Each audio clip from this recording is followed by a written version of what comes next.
Assalamualaikum warahmatullahi wabarakatuh. Perkenalkan, nama saya Chandra Gumilar Kuswoyo, NPM 1921911216 dari kelas 19F. Di sini saya akan menjelaskan dan memaparkan materi tentang motorik dan teori belajar.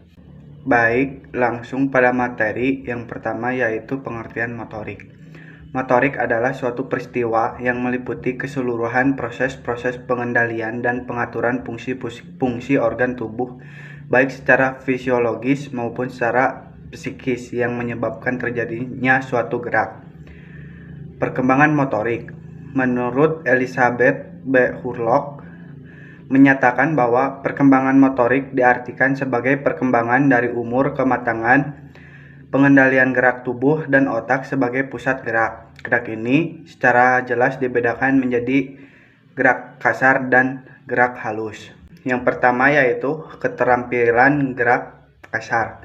Keterampilan motorik kasar merupakan keterampilan gerak yang menggunakan otot-otot besar. Tujuan kecermatan gerak bukan merupakan suatu hal yang penting, akan tetapi koordinasi yang halus dalam gerakan adalah yang paling penting.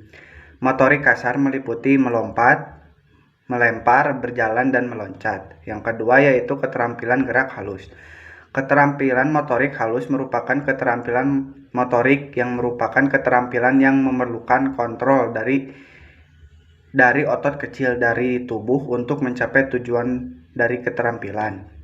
Secara umum, keterampilan motorik halus meliputi koordinasi mata dan tangan. Keterampilan ini membutuhkan kecermatan yang tinggi. Contohnya, melukis, menjahit, dan mengancingkan baju. Nah, itu sekilas pengertian tentang motorik. Yang kedua yaitu unsur-unsur kemampuan motorik. Kemampuan motorik seseorang itu berbeda-beda, tergantung pada banyaknya pengalaman melakukan gerak yang dikuasainya. Kemampuan motorik yang terdapat dalam fisik yang dirangkum menjadi 5 komponen, yaitu kekuatan, kemampuan, keseimbangan, kelincahan, dan koordinasi. Adapun unsur-unsur terkandung dalam motorik, menurut Sarjono, ada 5 unsur conditioning, yaitu yang pertama kekuatan atau strength, adalah kemampuan otot untuk dapat mempergunakan kekuatan untuk melawan tahanan. Yang kedua, daya tahan, adalah kemampuan dari individu untuk melawan kelelahan yang timbul dalam melakukan kegiatan jasmani dalam waktu yang lama.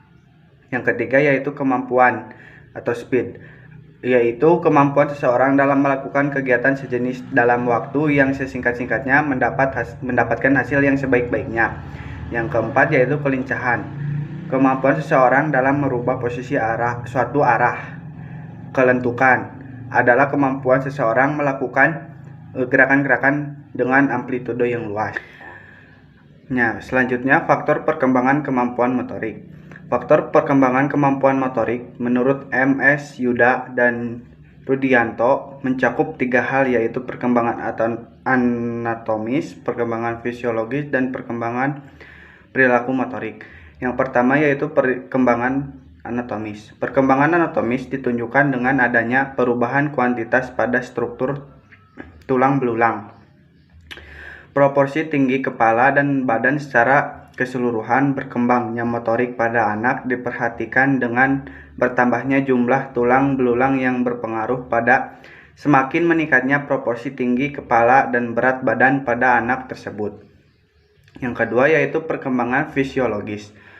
Perkembangan fisiologis ditandai dengan adanya perubahan secara kuantitatif, kualitatif, dan fungsional dari sistem kerja hayati seperti kontraksi otot, peredaran darah, dan pernapasan, persyarapan, produksi kelenjar, dan perencanaan.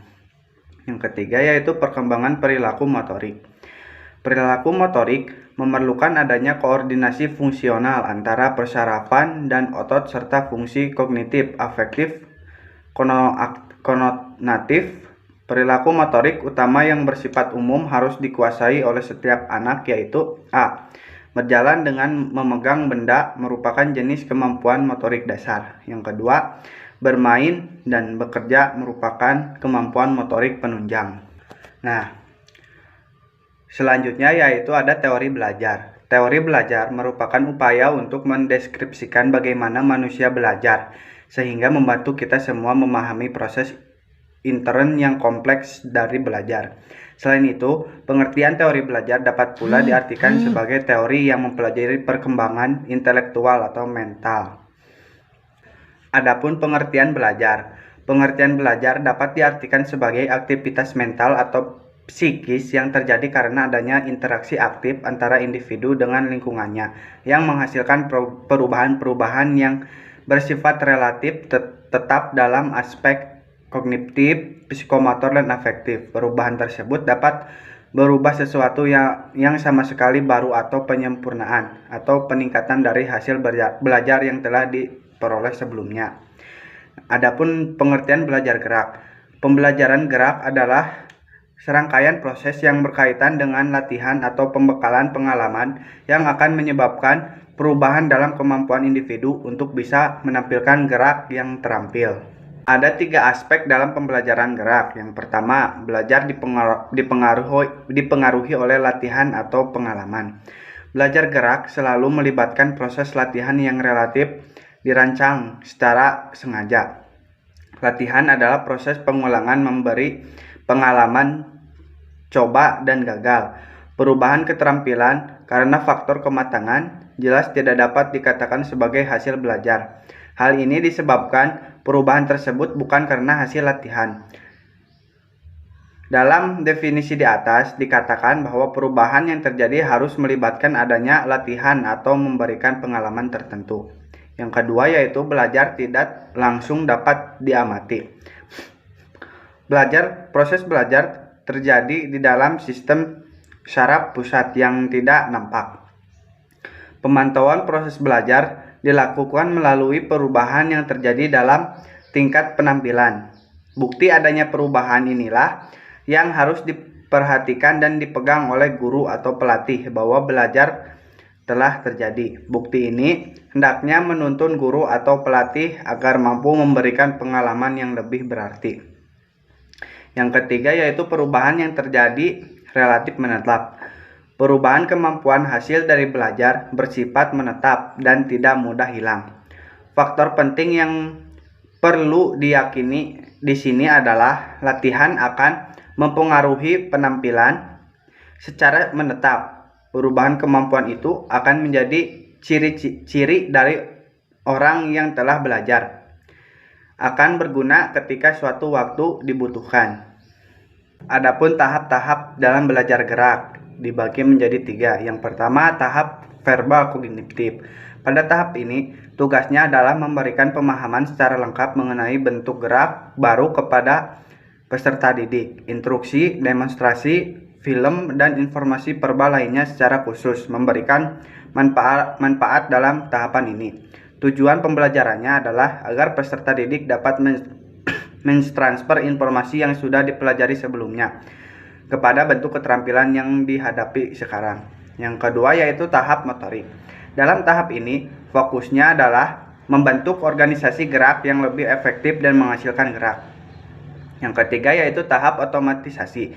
Tahapan ini setiap gerakan yang dilakukan lebih efisien dan lebih efektif. Bahkan untuk suatu keterampilan olahraga tertentu nampak dilakukan dengan gerakan yang rileks. Jadi kesimpulannya, motorik adalah suatu peristiwa yang meliputi keseluruhan proses-proses pengendalian dan pengaturan fungsi-fungsi organ tubuh, baik secara fisiologis maupun secara psikis yang menyebabkan terjadinya suatu gerak. Teori belajar merupakan upaya untuk mendeskripsikan bagaimana manusia belajar, sehingga membantu kita semua memahami proses intern yang kompleks dari belajar. Dan pembelajaran gerak adalah serangkaian proses yang berkaitan dengan latihan atau pembekalan pengalaman yang akan menyebabkan perubahan dan kemampuan individu untuk bisa menampilkan gerak yang terampil. Mungkin itu materi yang bisa saya jelaskan dan sampaikan. Kurang lebihnya mohon maaf. Wassalamualaikum warahmatullahi wabarakatuh.